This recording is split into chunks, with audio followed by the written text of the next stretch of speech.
Ah, the good old days of X-Men.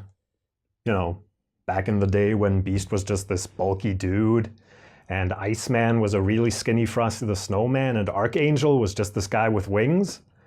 Way back in the simpler days before Shi'ar and onslaughts and extinction events. I wonder what the X-Men from those days would say if they ran into the X-Men of today. Well, thanks to Brian Michael Bendis, I don't need to wonder anymore. I'm David Marcel, and this is my comic book obsession.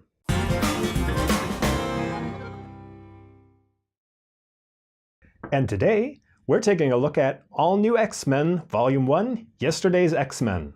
It's been a while since I read an X-Men book. I mean, sure, I watched the movies, I played the video games, I watched the TV shows, but I kind of stopped reading X-Men after Fatal Attractions just around the time when Onslaught came rolling in. Well, I really have no idea what's been going on in the X-universe lately.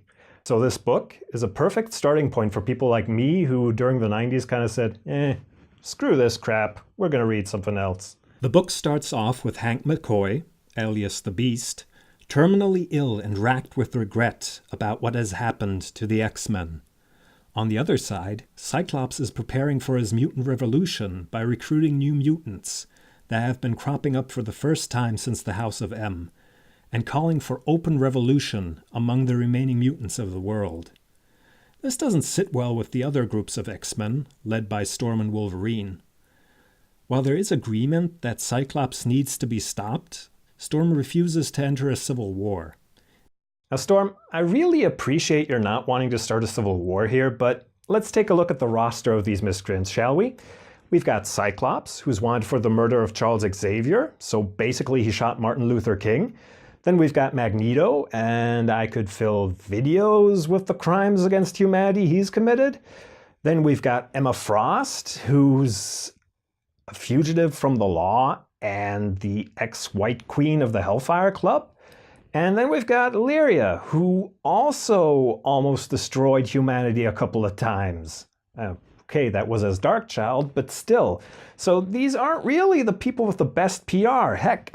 The original Brotherhood of Evil Mutants had better PR and membership than these guys. So how does that risk a civil war? Driven by death racing towards him and Bobby's comment that the Cyclops they grew up with would have slapped the stupid off the present-day Cyclops, Beast decides to use a time machine to drag the original team from the 60s into the future, with the goal of showing them just how badly they've messed up their lives and hopefully using them to stop, or rather guilt trip, modern-day Scott Summers out of becoming the new Magneto. Of course, the plan goes wrong, and the X-Men from the past are stranded in our current time.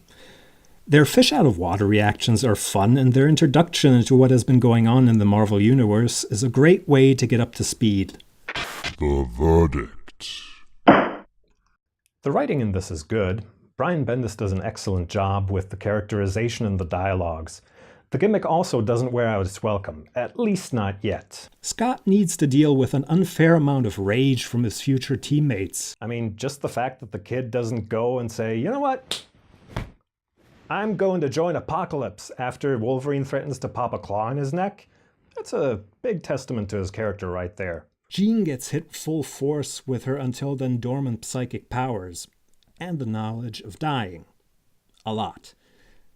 Hank rises to the occasion and grows into a better beast than the modern-day Beast. Angel is a whiner. And Iceman is like that class clown everybody loved when they were in elementary school, but everybody wanted to strangle in high school because he didn't grow up. And that's a good thing. Now, fleshing out the original X-Men is not as easy a task as you would think it is, because when you go back and read those books from the 60s, it becomes pretty clear why this was a B book until Chris Claremont came along. Bendis does a good job here, and I think the writing overall deserves 5 stars. Stuart Imonen's artwork is also great. It captures the X-Men from yesterday, as well as the modern-day X-Men and their different moods very well. You can see the contrast, but they still inhabit the same universe, which is very nice. I give the artwork 4 stars. Digital enjoyability.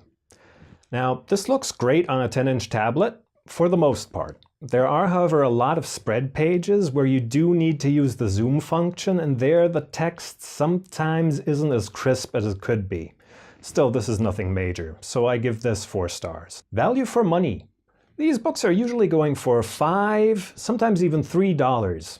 So that's really nothing to complain about. I mean, sure, these books aren't anything world-shaking and they're not going to be any future classics, but they're a fun read, and I think the $3 price range is pretty good. 5 stars here. So that's my review of All New X-Men Volume 1, Yesterday's X-Men. Please check out one of these other videos and don't forget to like and subscribe below. Also, if you want to check out this book, I've left you a link to Amazon in the description below. I'm David Marcel, thank you for watching my comic book obsession.